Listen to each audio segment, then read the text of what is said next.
Magandang hapon guys, oh. Ganda na lugar. Dito ngayon tayo sa Judy's Park. Uy.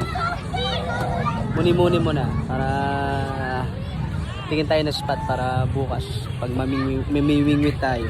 Meron tayo makikita ng spot na para bukas. Hindi na tayo nangangapa. Daming tao dito. Grabe.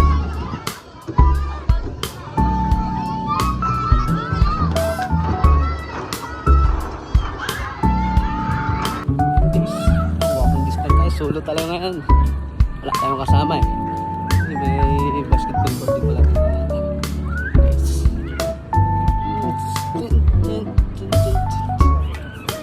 Ayun na guys, nang megas ka na, pinapas forward ka na. Alam mo, matisang makakarating sa pupuntahan. Alam mo naman na tayo, nagmamadali at wala tayo kasama pa uwi. Yan nga po, nandun, packet na ako, nakasalubong pa si ate, parang nahihiyan. Hindi ko alam kung nahihiyan o nasisilaw. Baka sa kapaganda lalaki, o baka hindi siya makatingin na maharap. Ayan na. Habang palapit ako, malapit na ako makarating sa puso mong bato. Yan nga po, packet ko, parang ang layo ko pa doon. Yan, bumabagal na nga po ako tumitingin kasi yung spot na meron ako nakita magandang spot. Yan nga po, kita nyo naman ang lugar, napakaganda, napakaliwalas dahil sa pagtigil ng ulan nitong mga nagdaang araw. Ayan, ayun nga po, tinitingnan ko mga akala mo project ko, parang surveyor ako ng inspector. Yan nga po, malapit na ako sa bungad, pero huwag kang tatalon dyan. Ay, mahal mo pa ang buhay mo, mahalin mo pati sarili mo.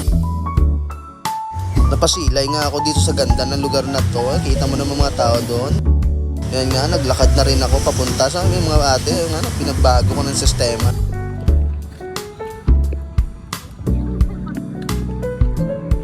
Yung mga idol, dito tayo ngayon sa tulay spot.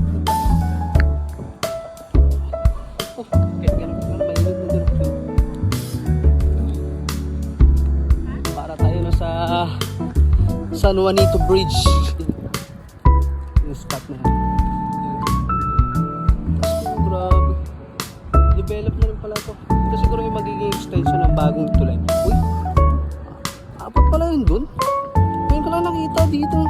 Kaya tingnan nyo guys, papakita ko sa inyo. Ganito. Gano'ng kalayo yan eh. Yan o. Developer pala yun. Yung area na yan. Yan o. Tindahan na yan. Ganda. Ganda ng area na to.